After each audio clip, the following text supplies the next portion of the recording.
dismissed.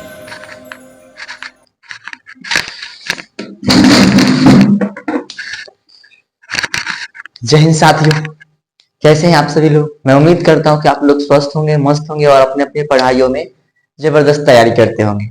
चलिए, आज का टॉपिक यह है पाचन तंत्र। आप लोग जो जैव प्रक्रम वाले चैप्टर जो पढ़े हुए हैं ना, उस वाले चैप्टर में से जो महत्वपूर्ण जो क्वेश्चन जो बनता है ये यहाँ से बन जाता है। कौन सा? पाचन तंत्र से। आहार नल जिसको हम बोलते हैं, आहार नल पूरे नली को बोलते हैं, ना, वहां से एक इंपोर्टेंट क्वेश्चन बन जाता है। चलिए, इसी पाचन तंत्र को आज हम पढ़ने वाले हैं, ठीक है। चलिए, तो बेहतरीन ढंग से आप लोगों को समझाया जाएगा। आप लोग भागे नहीं, आराम से बैठ जाए ना, उसके बाद आप लोग पढ़ाई करें, ठीक है। चलिए, हम जैसा कि जानते हैं ये पाचन तंत्र यानी इंग्लिश में इसको क्या बोलेंगे? Digestive system. क्या बोलेंगे?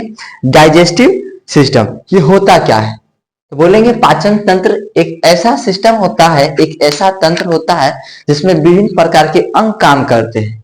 विभिन्न प्रकार के अंग जैसे में छोटी आंत, बड़ी आंत, अमाशय, अग्नाशय, ये सब क्या करते हैं? काम करते हैं। यानी कि जब बहुत सारे अंगों एक साथ मिलकर काम करें उसको बोलेंगे तंत्र। और वो क्या करने में काम कर रहे हैं? पचाने में, तो बोलेंगे पाचन तंत्र। क्या बोलेंगे? पाचन तंत्र। चलिए, तो पाचन तंत्र किसे कहेंगे? तो बोलेंगे बहुत सारे अंग क्या करते हैं? पचाने में, भोजन को पचाने में क्या करते हैं? भाग लेते हैं। इस पूरे अंगों का बोलेंगे एक समूह में पाचन तंत्र कहेंगे। पाचन तंत्र एक तरीके से समझेंगे आहार नाल, ठीक ना। दूसरा होता है पाचक ग्रंथियां, मतलब हमको भोजन को पचाने में एक होता है आहार नाल में भोजन जाता है, उस आहार नाल में आए भोजन में कुछ कुछ ग्रंथि के द्वारा स्रावित किया जाने वाला एंजाइम होता है, जो इस प्रकार से एंजाइम स्रावित होता है। लार ग्रंथि के द्वारा स्रावित हो जाता है, जठर ग्रंथि के द्वारा स्रावित हो जाता है। आगे हम पढ़ाएंगे इसके बारे में। सबसे पहले पढ़ते हैं आहार नल के बारे में। क्या पढ़ते हैं? आहार नल के बारे में। आहार नल क्या होता है? आहार नल का मतलब, आहार मतलब भोजन, नाल मतलब नली, यानी कि भोजन जिस जिस नली से होकर गुजरे उस पूरे नाल को बोलेंगे आहार नाल। क्या बोलेंगे? भोजन जिस जिस नाल से होकर गुजरता है उस पूरे नाल को क्या बोलेंगे? आहार नल। कहां से गुजरेगा? मुख गुहा से शुरू होगा ना, मल द्वार तक फैला रहेगा, ठीक है। कहा? मुख गुहा से शुरू होता है और मल द्वार। इसकी लंबाई की बात करें, आहार नल की लंबाई की बात करें तो बोलेंगे इसकी लंबाई जो होती है 32 फीट। कितना फीट हो जाएगा? 32 फीट।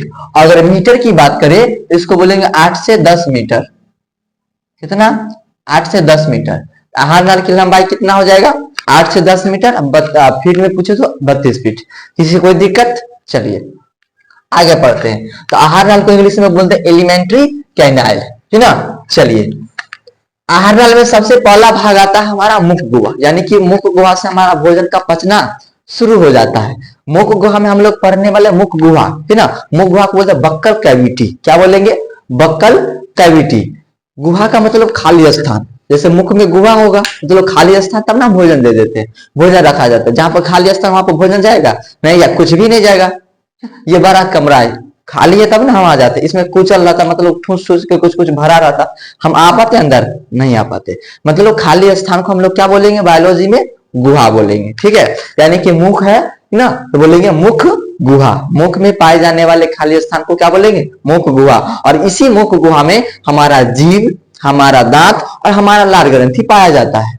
मुख गुहा में क्या क्या पढ़ना है हमको? चलिए, मुख गुहा में हमको क्या पढ़ना है? चलिए पहले इसको समझते हैं। किसको? मुख गुहा को। तो हम लिखते हैं मुख गुहा। मुख गुहा। मुख गुहा में हमें क्या क्या पढ़ना है तो बोलिएगा आप। पहले हमको क्या पढ़ना है? पहले हमको पढ़ लेना है दांत, जीव। जीव पढ़ लेंगे, जीव। उसके बाद लार ग्रंथि,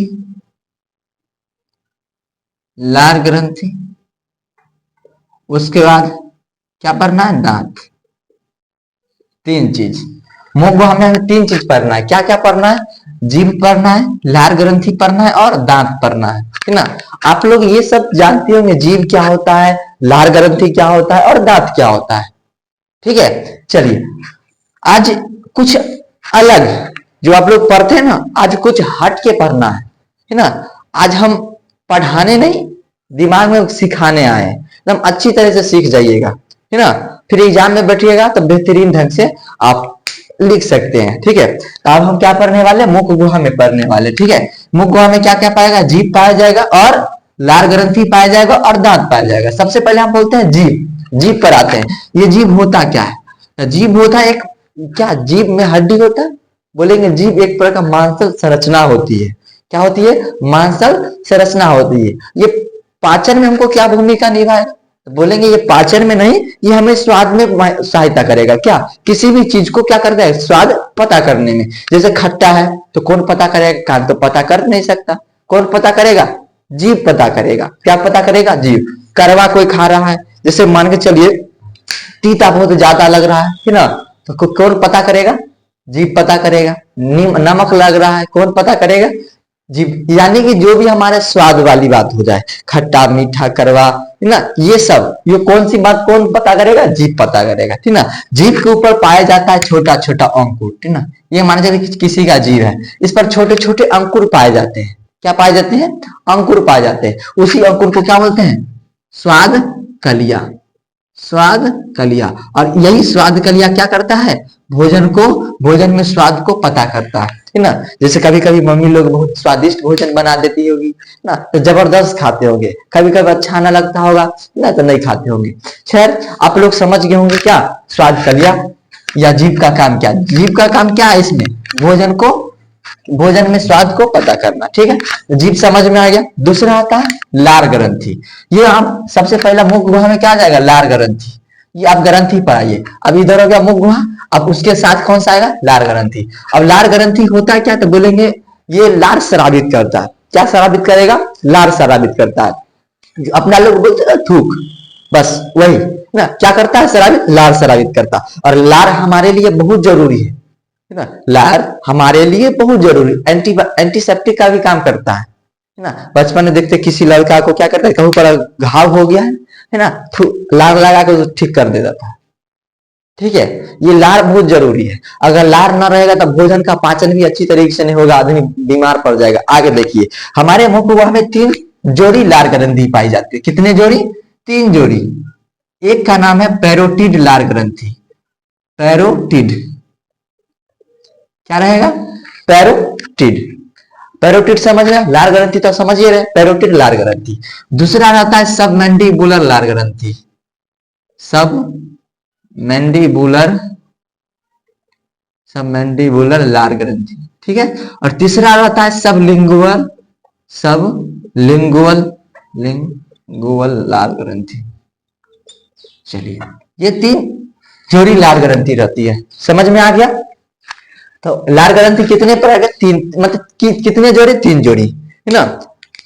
पैरोटिड लार ग्रंथि, सब मैंडिबुलर लार ग्रंथि और सबलिंगुअल लार ग्रंथि। अब ये 3 को लार ग्रंथि आप लोग को याद होगा। ठीक है, चलिए अब इसमें से पता, आप इसमें रोचक वाली बात क्या है ना, जो आपको पता नहीं होगा, क्या हो भी सकता है ना। क्या बोलेंगे, सब पैरोटिड, अच्छा पैरोटिड जो लार ग्रंथि है ये मनुष्य में ही पाया जाता है ना, लेकिन सांप में जो पैरोटिड लार ग्रंथि है वो जहर का काम करता है। किसका, जहर का। यानी कि जो पैरोटिड है सांप में किसका काम करेगा, जहर का काम करेगा। यानी कि जो सांप काटता है किसी को ना, वहां से एक लिक्विड निकलता है, उसको क्या बोलते हैं, जहर। वो जहर कौन से ग्रंथि से निकलता है, कौन से ग्रंथि से निकलता है, तो बोलेंगे यही पैरोटिड ग्रंथि से निकलता है। ठीक है, सांप में ये पैरोटिड किसका काम करेगा, जहर का काम करेगा। ठीक ना, और ये सब जो लार है, ये जो जो लार ग्रंथि से लार निकला है, ये क्या करेगा, हमारे भोजन को चिपचिपा बनाएगा। हमारे भोजन को मंड जो रहता है, मंड, शर्करा, स्टार्च, ये सब को पचाने में मदद करेगा। ठीक है, कीटाणुओं को नष्ट करेगा लार के बदौलत। ठीक है, एक लार में हमें, लार में पाया जाता है एंजाइम जिसको बोलते हैं लाइसोजाइम। एक होता है लाइसोजाइम, लाइसोजाइम।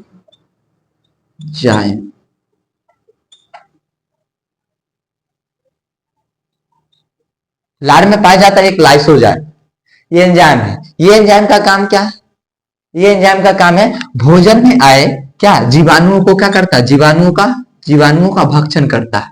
जीवाणुओं का भक्षण यानी कि जीवाणुओं को मारता है, काट कूट के बराबर कर देता है।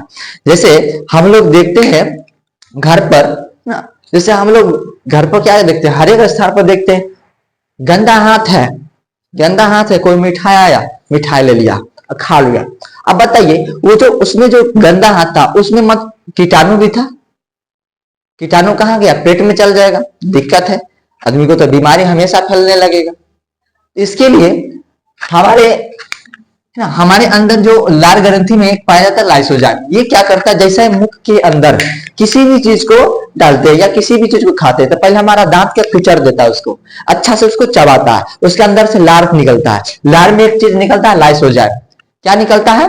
लाइसोजाइम। ये जैसा ही निकाला तो ये क्या करता है, जीवाणु, जो जीवाणु हम मुंह में गया उस जीवाणु को क्या करता है, नष्ट कर देता है। तो मुख गुहा में क्या, मुख में एक लाइसोजाइम नामक एंजाइम पाया जाता है जो जीवाणु को क्या करता है, भक्षण कर देता है।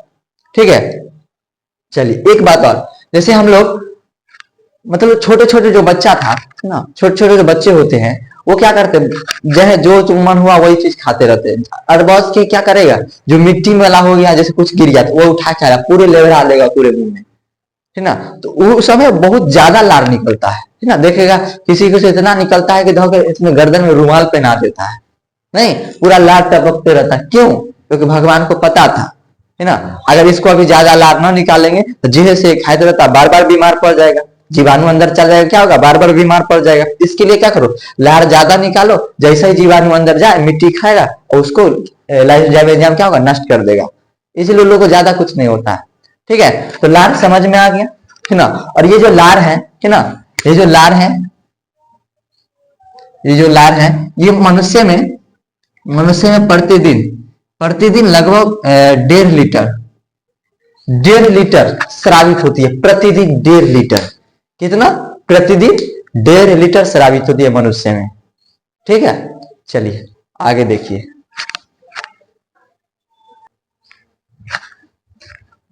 चलिए और एक बात जान लीजिए, और ये जो लार ग्रंथि में और चीज निकलता है, जैसे लार ग्रंथि में निकलता है एक टाइलिन। क्या निकलता है? टाइलिन। टाइलिन क्या निकलता है? टाइलिन। और एक निकलता है टाइलिन के साथ एक होता है डायस्टेज। क्या निकलता है? डायस्टेज, ये होगा डायस्टेज एंजाइम, डायस्टेज एंजाइम। और एक और निकलता है जिसका नाम है म्यूकस, म्यूकस। ठीक है, और इसका काम क्या है? लाइसोजाइम का तो आप लोग काम समझ गए, आए भोजन में जीवाणुओं को नष्ट करना। दूसरा काम है, दूसरा है टाइलिन। और ये टाइलिन और ये डायस्टेज दोनों का एक ही काम है, क्या करना? मंड ना। मंड किसको बोलेंगे? मंड किसको बोलेंगे? Starch, starch. इसी को क्या बोलेंगे? जैसे उसको क्या बोलते हैं रे, हाँ समझ लीजिए, मंड यानी क्या, स्टार्च को पचाएगा, को पचाना, पचाना। उसके बाद म्यूकस, म्यूकस, म्यूकस का काम क्या है? भोजन जो आता है भोजन को चिपचिपा बनाना, चिपचिपा, चिपचिपा बनाना, चिपचिपा बनाना।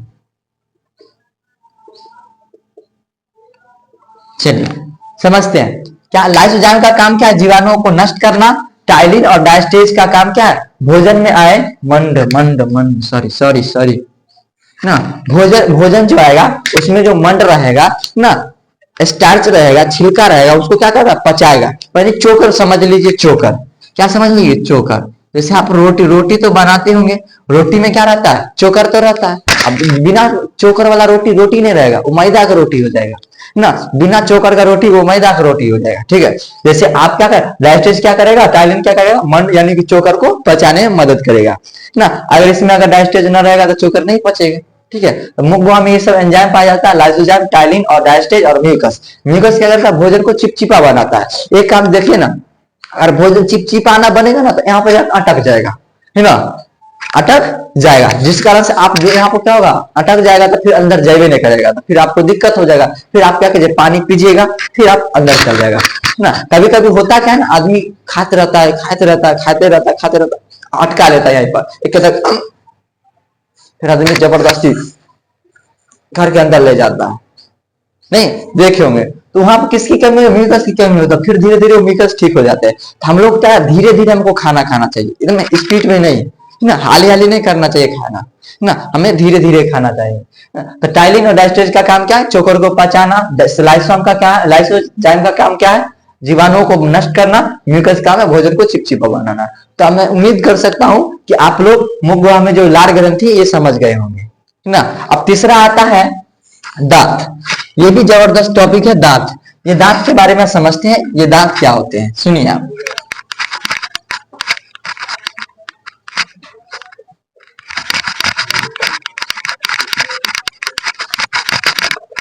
हाँ,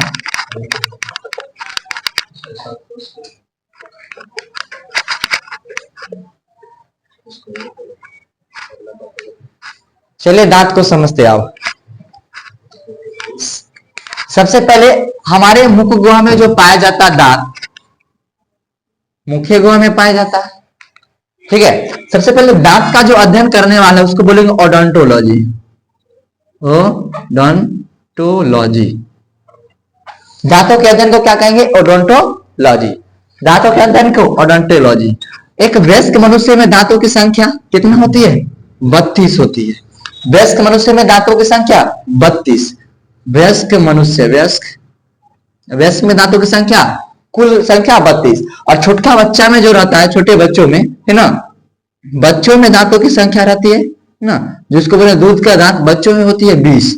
और पूरे बच्चे से ना वयस्क बनेगा तो एक मनुष्य में पूरे जीवन काल में दांतों की संख्या, तो दोनों को काउंट कीजिए, दोनों काउंट करके कितना हो जाएगा? बोलेंगे 52। तो जीवन काल में दांतों की संख्या 52।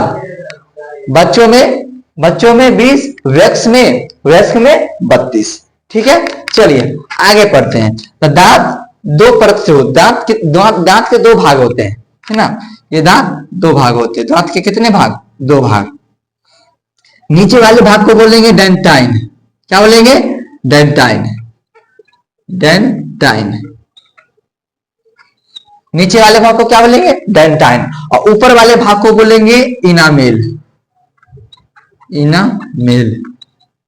क्या बोलेंगे? इनामेल। हाँ, आप सुनिए, इतना बात क्लियर। दांत के दो भाग होते हैं, एक डेंटाइन, दूसरा होता है इनामेल ना। इनामेल की परत ऊपर वाले और डेंटाइन की परत नीचे वाले। तो दांतों की ऊपरी परत को क्या कहेंगे? क्वेश्चन बनेगा, दांतों की ऊपरी परत को इनामेल, दांतों की निचले परत को क्या बोलेंगे? डेंटाइन। और दांतों को जो सबसे ज्यादा दिक्कत है, सबसे ज्यादा असुरक्षित महसूस करता है दांत, तो वो होता है गैस, जिसका नाम है फ्लोरीन गैस। Fluorine gas. क्या बोलेंगे? फ्लोरीन गैस से दांतों की एकदम क्या होगा? क्षति हो जाती है। किससे क्षति होती है? फ्लोरीन गैस से ना। किसी का क्या होता है? इनामेल क्या होता है? क्षतिग्रस्त हो जाता है ना। आप सुनते हो दांत, हम जब ठंड पानी पीते हैं या गर्म पानी पीते हैं तो झंझनाने लगता है। क्या लगता है ना? झंझनाने लगता है। तो वो किसके कारण? तो आपका इनामेल की परत क्या हो गया? झड़ गया। ये क्यों होता है? जब आप क्या, आपके दंत क्षय हो जाते हैं। ठीक है, तो आप लोग दांत के दो भाग समझ में आ गया।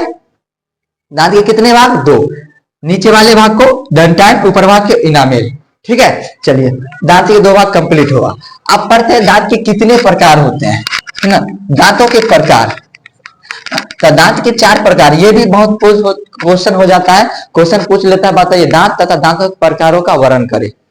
दांत तथा दांत के प्रकारों का वर्णन करें ना। तो सबसे पहले इसमें देख लेंगे दांतों के प्रकार ना। दांत के 4 प्रकार होते हैं। कितने प्रकार हो जाते हैं? 4 प्रकार।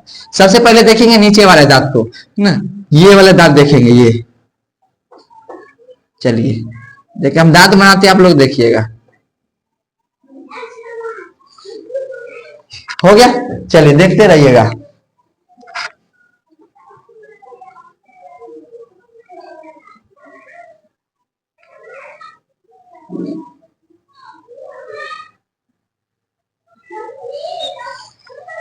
नजर आ रहा?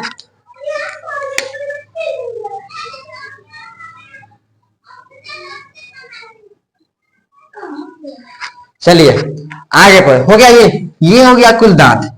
ये हम नीचे वाले को बनाए, इसी के जस्ट दुगुना क्या ऊपर रहेगा। ये नीचे वाले हैं और ऊपर वाले ऑटोमेटिक ऐसा ही रहेगा, जितना नीचे उतना ऊपर। चलिए, आप ये जो नजर आता है सबसे पहला थुथुर पर जो नजर आ रहा है, इसको बोलेंगे इंसाइजर। क्या बोलेंगे? इंसाइजर। इंसाइजर। क्या बोलेंगे? इंसाइजर। इंसाइजर की संख्या कितनी हो गई? ये 4 है, ऊपर रहेगा तो 4 दूना 8। कितना हो जाएगा 8। उसके बाद चलते हैं जस्ट बगल में ना, ये क्या है कोना वाला है, ये क्या है कौसे कोना कौसे कैनाइन। तो दूसरा में लिखेंगे, इसको सी से करते हैं कैनाइन, कैनाइन है। क्या खेलोगे,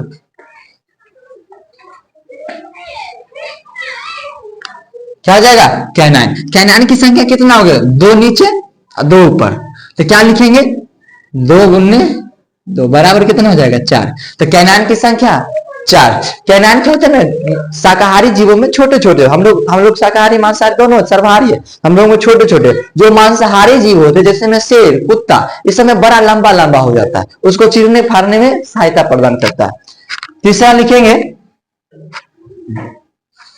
इसके बाद आता है प्रीमोलर। क्या आ जाएगा प्रीमोलर।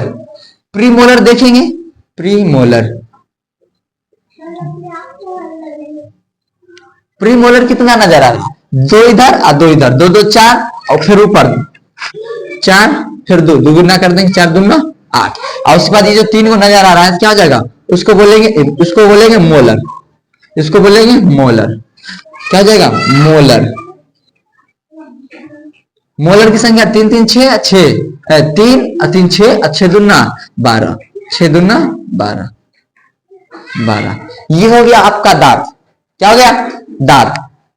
पहला बोलेंगे incisor canine premolar molar, incisor canine premolar molar, incisor canine premolar molar. याद कीजिए incisor canine premolar molar, incisor canine premolar molar. आगे में जो थुथुर पर जो रहता है दांत 4 गो, उसको क्या बोलेंगे, उसको बोलेंगे इंसाइजर। उसके बाद जो कोना वाला जो दांत रहता है नीचे से नीचे ऊपर दोनों 4 गो रहता है, उसको क्या बोलेंगे कैनाइन। उसके जस्ट ऊपर जाएंगे तो क्या रहेगा प्रीमोलर, उसके जस्ट और जाएगा ऊपर तो बोलेंगे मोलर। कितना मत समझ आएगा। जो बच्चों में जो होते हैं, बच्चों में दांतों की संख्या कम होती है ना, उसमें से थर्ड मोलर नहीं रहेगा। क्या नहीं रहेगा, थर्ड मोलर नहीं रहेगा, ये वाला थर्ड मोलर नहीं रहेगा ना। चलिए अब दांतों के समझ में आ गया है ना। इसको कौन सी गैस से मतलब क्षति पहुंचता है, बोलेंगे फ्लोरीन गैस से है ना। इंसाइजर की संख्या 8, कैनाइन की संख्या 4, प्रीमोलर की संख्या 8, मोलर की संख्या 12। समझ में आएगा। इंसाइजर आगे में थुथुर रहेगा, उसके बाद कोना वाला से कौसे कोना कौसे कैनाइन, उसके बाद प्रीमोलर पहले आने वाला मोलर, पी से पहले एम से मोलर, पहले आने वाला मोलर ना 4 8 और बाद में आने वाला मोलर 12। याद हो गया दांत। चलिए आगे हम पढ़ते हैं। आप दांतों के बारे में समझ, दांतों के अध्ययन को ओडोंटोलॉजी कहते हैं ना।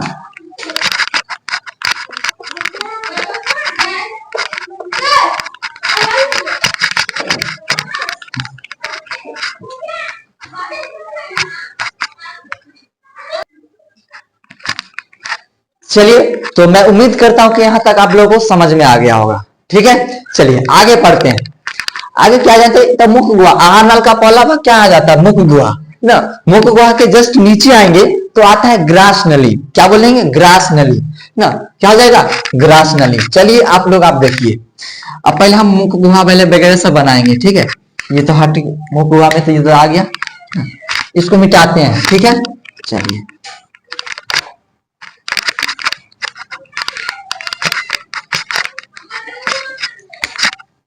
देखते रहिएगा किस प्रकार से बनाते हैं।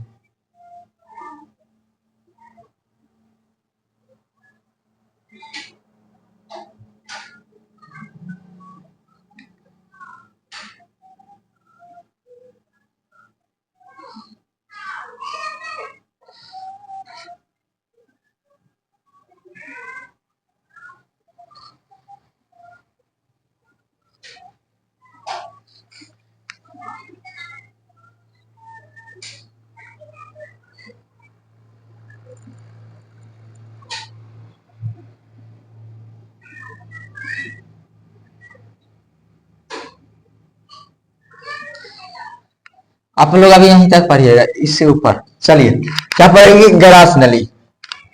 इसको बोलते हैं फूड पाइप। क्या बोलेंगे फूड पाइप। ग्रास नली में इसको बोलते क्या बोलते हैं फूड पाइप। इसमें बेसिकली भोजन का पाचन वगैरह से कुछ नहीं होता, एक यह सिर्फ एक रास्ता प्रदान करता है। क्या करता है, एक रास्ता प्रदान करता है भोजन को अमाशय तक ले जाने के लिए ना।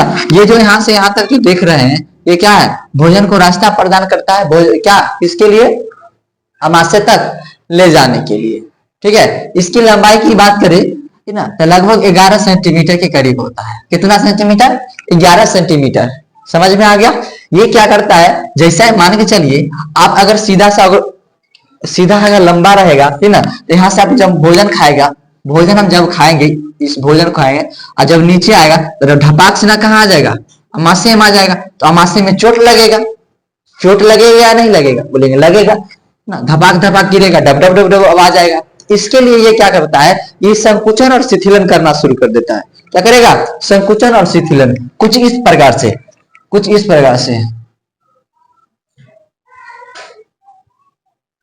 है ना, कुछ इस प्रकार से। भोजन यहाँ पर तो क्या हो जाएगा, फैल जाएगा, फिर भोजन आगे चल गया तो फिर मतलब सिकुड़ जाएगा। तो संकुचन और शिथिलन होके क्या होता है, भोजन अमाशय तक आ जाता है, जिस कारण से अमाशय में चोट नहीं लगता। इस जो प्रक्रिया हो रही है संकुचन और शिथिलन, संकुचन और शिथिलन की जो प्रक्रिया हो रही है, इस प्रक्रिया को क्या बोलते हैं, बोलेंगे कर्माकुंचन गति।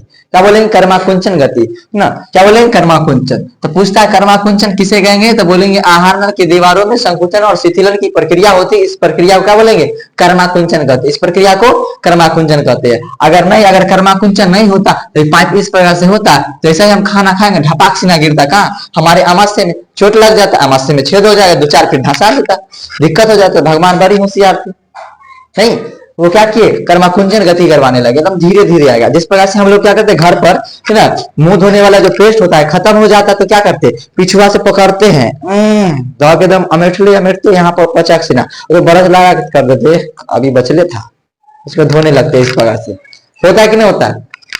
तो उसी प्रकार से यहाँ पर कर्माकुंचन गति होगा, जिस कारण से हमारे अमाशय में चोट न लगेगा, धीरे धीरे आएगा, और तो धीरे स्पीड में आएगा तो धपाक से न रह जाएगा। एक चीज आप लोग को बताया गया होगा, पानी बैठकर पीना चाहिए, खड़े खड़े पानी नहीं पीना चाहिए। हालांकि उतना टाइम किसको रहता बैठने का, गटगटा देता है कहीं पे। ठीक है, चलिए, वो इसीलिए बोलता है क्योंकि भोजन तो इतना छोटा मोटा मोटा कण रहेगा तो उसको आने में पकड़ लेगा, लेकिन पानी तो इतना महीन कण है, इतना गड़गड़ा के चला आएगा। हम जब सीधा रहेंगे तो वो पानी कहाँ जाए, मुंह से सीधे धपाक देना, कहाँ गिरेगा, अमाशय में। तो पानी में संकुचन और शिथिलन होने की संभावना नहीं होती, धपाक से ना गिर जाएगा, क्या अमाशय में चोट लग जाएगा। इसी कारण बोलते हैं आदमी बैठकर पानी पीना चाहिए। किसे, बैठकर पानी पीना चाहिए। तो आप समझ गए क्या, ग्रासनली ये क्या करता है, भोजन को सिर्फ रास्ता प्रदान करता। इसकी लंबाई की बात करें तो लगभग 11 सेंटीमीटर करीब होता है। चलिए आगे हम पढ़ते हैं। ये तो आप पढ़ लिए क्या, ग्रासनली। क्या पढ़ लिए, ग्रासनली। ग्रासनली के बाद आता है अमाशय। क्या आता है, अमाशय। और ये हमारे भोजन को पचाने में ये अमाशय भी बहुत योगदान करता है, बहुत योगदान, है ना, योगदान देता है भोजन को पचाने में। और ये अमाशय यहाँ पर है ना, इसको कुछ बड़ा करके दिखाते हैं। ये अमाशय ना,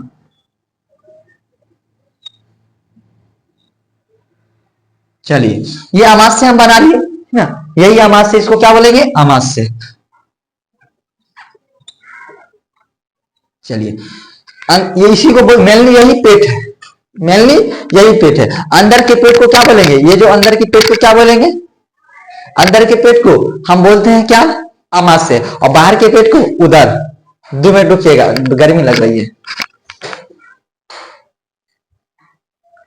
हम क्या बोलेंगे, चलिए अंदर के पेट को हम बोलेंगे अमाशय और बाहर के पेट को उदर। ये जो उदर है क्या बोलेंगे, बाहर के पेट को उदर, अंदर के पेट को अमाशय, बाहर के पेट को उदर। गणेश जी को देखें, बोलेंगे जिस लंबा उदर, लंबोदर। ये क्या है, पेट बाहर की ओर निकलेगा तो उसको बोलेंगे उदर, लंबोदर। चलिए ये अंदर के पेट को हम क्या बोलेंगे, अमाशय। सुनिए आप, ये अमाशय होते 3 भाग, अमाशय के होते 3 भाग। कितने भाग हो जाएंगे, 3 भाग। पहले वाले अमाशय ये होगा ना, दूसरा भाग ये, तीसरा भाग ये, मान लेते हैं। ठीक है, मान लेते हैं ऐसा कुछ वहां पर रहता है। चलिए, और इसके अंदर जो रहता है म्यूकोसा का लेयर, इसके अंदर ना, इसके अंदर एक लेयर रहता है जिसको बोलेंगे म्यूकोसा का लेयर।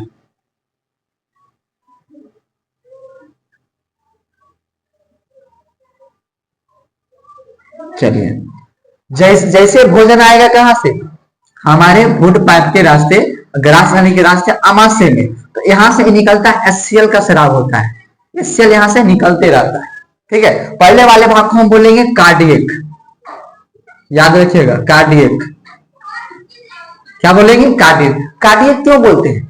कार्डियक हम इसीलिए बोलते हैं क्योंकि हृदय के जस्ट नजदीक में रहता है। हृदय ऊपर, हृदय के जस्ट नीचे क्या रहता है? यहाँ पर हृदय बाएं तरफ, हृदय के जस्ट नीचे क्या रहता है? अमाशय। अमाशय, अमाशय का ऊपरी भाग यही जस्ट नजर आ जाएगा। और हृदय के अध्ययन क्या बोलेंगे? कार्डियोलॉजी। हृदय के अध्ययन को कार्डियोलॉजी, इसीलिए इसको क्या बोलेंगे? कार्डियक। क्या बोल देंगे? कार्डियक। चलिए, कार्डियक के जस्ट नीचे आएंगे, बीच वाले भाग को बोलेंगे फुंडिक। क्या बोलेंगे? फुंडिक। अब फुंडिक के जब नीचे आएंगे इसको बोलेंगे, पीछे है तो बोलेंगे पाइलोरिक। पाइलोरिक। अमाशय के कितने भाग? 3। कौन सा? कार्डियक, बीच में फुंडिक, नीचे पाइलोरिक। ठीक है, कार्डियक वाले भाग से क्या क्या निकलता है? वहां से स्रावित होने लगता है कौन सा? एससीएल। क्या निकलता है? एससीएल। और उसके बाद फुंडिक वाले भाग में रहता है रूजी, लंबा लंबा संरचना रहता है इस प्रकार से रूजी, है ना। और पाइलोरिक भाग में रहता है कुछ कुछ जठर ग्रंथि। जठर ग्रंथि यहाँ पर लगा रहता है जिससे जठर रस स्रावित होता है। ठीक है, जिससे जठर रस स्रावित होता है। चलिए आगे, जब भोजन आएगा कहाँ? हमारे अमाशय में सबसे पहले हम मुलाकात किससे होगी? कार्डियक से। बोलेंगे आ। जैसे भोजन आएगा ऊपर से कहाँ? अमाशय में, तो अमाशय जो भोजन जो रहेगा, भोजन क्या इस प्रकार से रहेगा। और जो जो थेथर जो जीवाणु था, कुछ जीवाणु था हमारे लारे मार देता है, लाइसोजाइम एंजाइम उसको मार दिया, लेकिन कुछ को थेथर आता है तो हम मरबे नहीं करेंगे, हम जाएंगे आगे, हम पूरे तहस नहस कर देंगे। बोला ठीक है आओ, है ना। भगवान भी होशियार थे, नीचे आओ, एक बार एंजाइम को रखे हुए, वो तो और एकदम आग बबूला करके कई जीवाणु आ गए तो पचा देगा घटाक से ना। तो अंदर में एचसीएल रहता है ना। जैसे ऊपर से आएगा क्या? भोजन। अब भोजन में कोई थेथर वाला जीवाणु आएगा, बोलेगा आ थोड़ा बात है तो इधर आ, है ना, बुलाएगा। और यहाँ पर जैसे भोजन आएगा एचसीएल में, इधर एचसीएल वाला आया, थोड़े से इंतजार था, छोटे छोटे जीवाणु को क्या करेगा? मार देगा। क्या करेगा? तो थेथर जीवाणु को कौन मारता है? एचसीएल। वो जबरदस्ती आ जाए, एचसीएल में आएगा, वो जीवाणु खत्म। एचसीएल इतना खतरनाक होता है एसिड, इतना खतरनाक एसिड होता है, इसका पीएच लगभग 1.3 से 3.5 के करीब बीच होता है ना। इतने के बीच होते हैं। आप समझ रहे हैं पीएच मान जिसका इतना कम होगा तो समझिए नहीं कितना खतरनाक होगा, है ना। ये सब हमारे त्वचा पर आता है तो त्वचा को ही गला सकता है ना। त्वचा पर आएगा तो त्वचा को भी गला सकता है ना। हाथ को अगर ये अमाशय में डालेंगे तो ये हाथ की उंगली को भी पचा देगा, है ना। और ये जीवाणु कौन गलेंगे? जीवाणु को तहस नहस कर देता है। ठीक है, फिर आपका सवाल ये होगा कि सर जब ये हाथ को डालेगा तो हाथ पचा सकता है, त्वचा जाएगा त्वचा पचा सकता है, तो ये खुदे काहे में पच जाता है? ये भी तो हो सकता है, ये खुदे काहे में पच जाता है? ये जो अमाशय ये भी तो कोई त्वचा ही होगा, मतलब कोई कोशिका का ही लेयर होगा, कथिला ने पच जाता है। हाँ, इसके लिए ना यहाँ पर एक विशेष प्रकार का क्या पाया जाता है, मतलब अस्तर पाया जाता है जिसको बोलेंगे म्यूकोसा की। म्यूकोसा क्या बोलेंगे? म्यूकोसा। ये म्यूकोसा का लेयर पाया जाता है ना। म्यूकस का बना होता है, वो उसको नहीं पचा पाएगा ना, इसी कारण अमाशय नहीं पच पाता है। ठीक है, अमाशय नहीं पच पाता है। आगे सुनते हैं। तो एचसीएल भोजन में आए जीवाणुओं का करता नष्ट कर देता, अब भोजन आगे आएगा ना। एचसीएल को बोलेगा, एचसीएल बोलेगा जी हाँ भोजन में से जीवाणुओं को मार दिया, अब ढकेल देगा किसर? बोलेंगे फुंडिक। फुंडिक को आदेश देगा, देख जब तक तुरा मतलब इसको ना बहुत देर तक रखना, तो इसीलिए बोला देर तक रखना है। इसमें एक बना दिया एक रूजी, क्या बना दिया है? रूजीनुमा संरचना, इसको बोलेंगे ब्रेकर। क्या बोलेंगे? ब्रेकर। ब्रेकर का काम क्या? ब्रेक लगवा कर किसी गाड़ी को आगे जाना, ब्रेक मारेगा ना जाएगा, ये क्या करेगा? ब्रेक। तो ये भोजन को जब भोजन आएगा यहाँ पर क्या करेगा? ब्रेक लगा लगा कर भोजन को जाने देगा। बोला रुक रुक, धीरे धीरे जाना है, स्पीड में जाएगा तो दिक्कत है, धीरे धीरे जाना है। और इतना बड़का बड़का ब्रेकर समझिए रहे हैं ना, यहाँ पर आएगा फिर नीचे आएगा फिर ऊपर उठेगा फिर नीचे आएगा फिर ऊपर उठेगा फिर नीचे, इतना बड़ी दिक्कत बड़ा समझना। इसमें जो हमारा भोजन जो पेट में जाता है फुंडिक वाले भाग में लगभग 4 घंटे तक, हाँ 4 घंटे तक क्या करता है? भोजन को रोक के रखता है। तो हमारा फुंडिक वाला भाग कैसे? तो यहाँ पर एक ब्रेकर है, क्या है? ब्रेकर। ब्रेक का नाम क्या है? ब्रेकर का नाम क्या है? रूजी। क्या नाम है? ब्रेकर का नाम क्या है? रूजी। यही रूजी है जो भोजन को कितने घंटों तक? 4 घंटों तक रोक कर रखता है। और अगर भोजन पेट में ना रहा ना तो यही नीचे से चुभने लगता है। क्या रूजी? उंगली नुमा संरचना होता है, कांटे नुमा से यही कर चुभने लगता है। तो बोलते हैं क्या? मम्मी के हमारा पेट में ना चूहा को दुख रहे लो हम, क्या चूहा, ना। कभी कभी वो बड़ी जोर से भूख लगता है, मतलब चूहा नहीं, हाथी कूद रहा है, हाथी, ठीक है। तो हाथी और चूहा नहीं बोलेंगे, हाथी और चूहा नामक एक, हाथी और चूहा जैसा एक रूजी नामक एक चूहा कूद रहा है ना। ये क्या कूद रहा है? रूजी चूहने लगता है तो बोले भूख लगता है। भूखों का एहसास कौन पता करेगा? बोलेंगे रूजी। भूखों का एहसास कौन दिलाता है? रूजी। ये कहाँ रहेगा? अमाशय के किस भाग में? बोलेंगे फुंडी वाले भाग में। समझ में आ रही है? चलिए, समझ में आ रही है तो हमारी क्लासों को लाइक करें ना। लाइक सभी लोग कर दे, आप लोग नहीं करते हैं, लाइक करें। आगे पढ़ते हैं। आगे आप पढ़ने के बाद तीसरा आता है कौन सा? पाइलोरिक भाग। ये जो पाइलोरिक वाले भाग है, ये पाइलोरिक वाले भाग में क्या रहता है? जठर ग्रंथि। क्या रहता है? जठर ग्रंथि। क्या रहता है? जठर ग्रंथि। और ये जठर ग्रंथि देखिए, ये अमाशय पढ़ रहे हैं, इसमें कहा है जठर ग्रंथि। ये लाल ग्रंथि का पता बता दिए थे। जठर ग्रंथि के बारे में, जठर ग्रंथि, जठर ग्रंथि कहाँ पाया जाता है? बोलेंगे अमाशय में। अमाशय से अमाशय में कौन से भाग में? तो बोलेंगे आप कौन से? पाइलोरिक भाग में। कौन से भाग में? पाइलोरिक भाग में। पाइलोरिक भाग में क्या रहता है? जठर ग्रंथि। ये जठर ग्रंथि क्या निकालेगा? बोलेंगे जठर रस। जठर रस। ये जठर ग्रंथि, जठर रस का निर्माण होता है। आगे पढ़ेंगे, जठर ग्रंथि क्या करेगा? जठर रस। जठर रस में कौन कौन सा एंजाइम रहता है तो समझेंगे। जठर रस में 3 प्रकार के एंजाइम रहते हैं। जठर रस में कितने प्रकार के? 3 प्रकार के एंजाइम रहते हैं। इसको मिटाएं, इसको मिटाते हैं अच्छी तरीके से, फिर उसके बाद बताएंगे।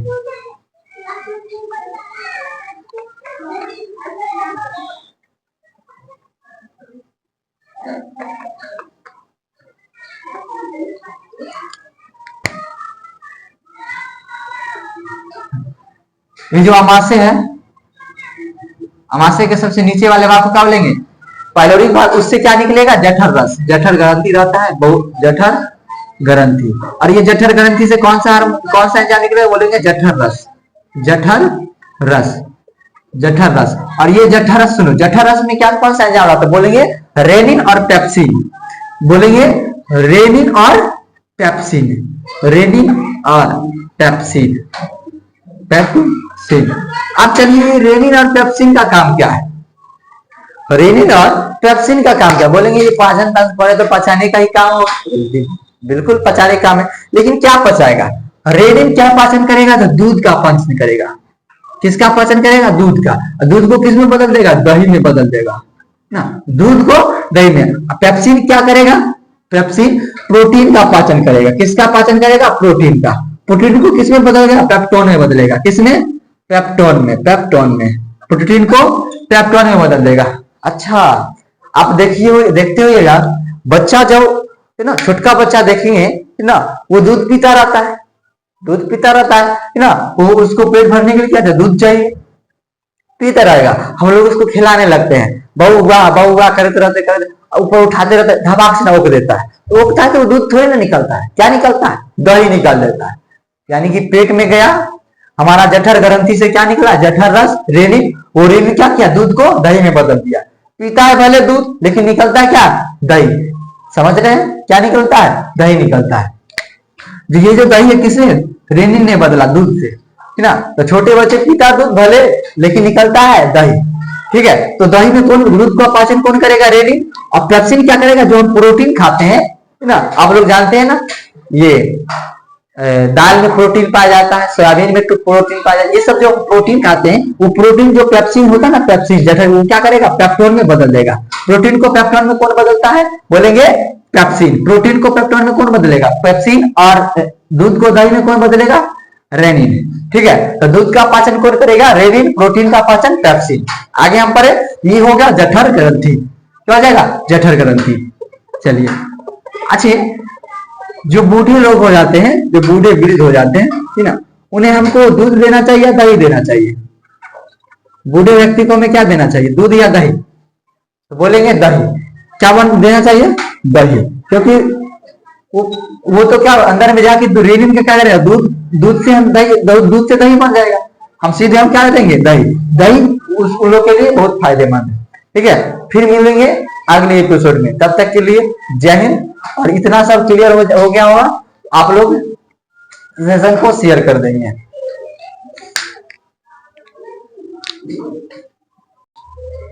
चलिए आगे देखते हैं।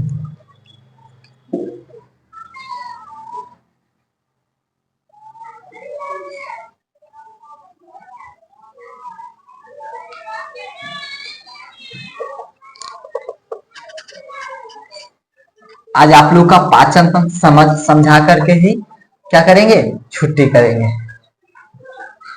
आगे हम बढ़ते हैं।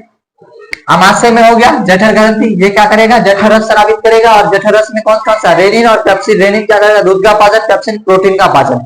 रेनिन दूध को क्या किसमें बदलेगा, दही में बदलेगा, और पेप्सिन प्रोटीन को पेप्टोन में बदलेगा। आगे चलते हैं किसमें, अमाशय के बाद छोटी आंत में जाएगा। जैसे ये भोजन आ गया कि ना, ये जो है भोजन, ये अमाशय के बाद किसमें आएगा, छोटी आंत।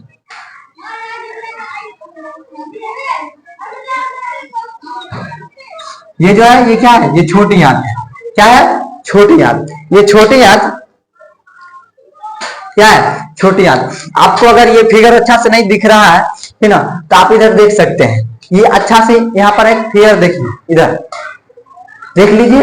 अब डिजिटल रूप से अब फिगर दिखाया गया है, ठीक है। तो आप लोग देख लीजिए, एक नजर देखिए, उसके बाद हम फिर इसको समझाते हैं। हो गया, चलिए अब इधर पढ़ते हैं। ये जो छोटी आंत है, छोटी आंत की लंबाई 7.5 मीटर, कितना, 7.5। और ये तीन छोटी आंत के तीन भाग होते हैं।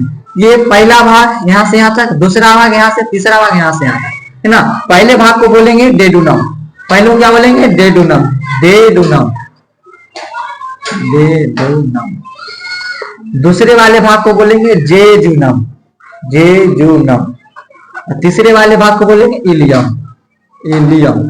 और भोजन लास्ट रूप से यही पचता है ना। भोजन लास्ट रूप से यही पचता है ना। इसी को, इसको गांव में बोलते हैं इसको पचौनी। समझ में नहीं आता लेकिन बोल देते हैं कौन, पचौनी। क्यों, भोजन यही पचता है ना। चलिए इसको क्या बोलते हैं, पचौनी। और पेट जो होता है, पेट में सब कुछ स्थान मतलब भरता है, उसको बोलते हैं लेदी। गांव के बायोलॉजी क्या होगी, लेदी पचौनी, लेदी पचौनी। अब चलिए, भोजन जब अमाशय से आएगा ना, अमाशय में एचसीएल जो रहेगा तो क्या करेगा, भोजन को क्या बनेगा, अम्लीय बना देगा। क्या बना देगा, अम्लीय बना देगा।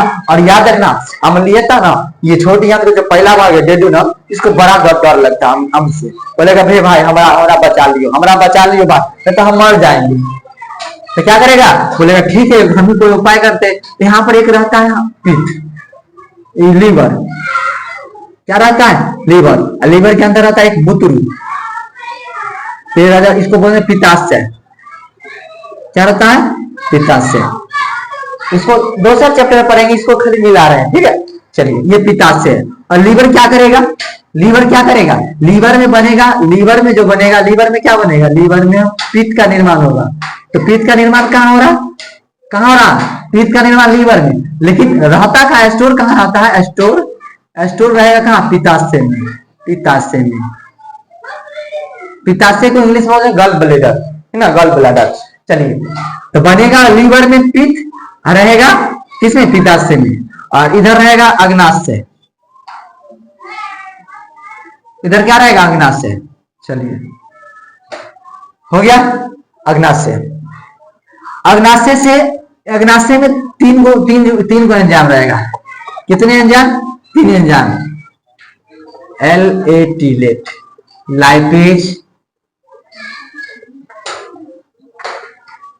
Amylase, trypsin. लाइपेज, एमाइलेज और ट्रिप्सिन। और लीवर में कैसा रहेगा, लीवर में कौन सा, पित्त रहेगा। पित्त का पीएच मान जानते हैं आप लोग, पित्त का पीएच मान रहता, पित्त का पीएच मान रहता है लगभग 8। यानी कि 7 से ऊपर हो जाता है वो क्षार हो जाएगा, और 7 से नीचे वो अम्ल हो जाएगा। और जब कभी अम्ल और क्षार को एक साथ मिला दे तो वो क्या हो जाएगा, उदासीन हो जाएगा, उदासीन हो जाएगा। क्या हो जाएगा, उदासीन हो जाएगा। आगे चलिए, यहां से आएगा भोजन अम्लीय, अम्लीय लेकर ना, किसको, अम्लीय लेकर आएगा। जैसे ही छोटे हाथ में घुसेगा तो छोटे हाथ गरियाता रहेगा, हमारा बड़ी डर लग रहा है अच्छा से, इसीलिए हमको क्या दीजिए, अम्ल नहीं चाहिए, है ना। तो बोलेगा ठीक, अम्ल नहीं चाहिए, तो ये यहां से एक हार्मोन छोड़ेगा, है ना। क्या छोड़ेगा, क्या छोड़ेगा, अम्ल छोड़ेगा। उसको क्या नाम बोलेंगे, सिक्रेटिन, नहीं कोलेसिस्टेकाइनिन, कोलेसिस्टेकाइनिन। एक मिनट,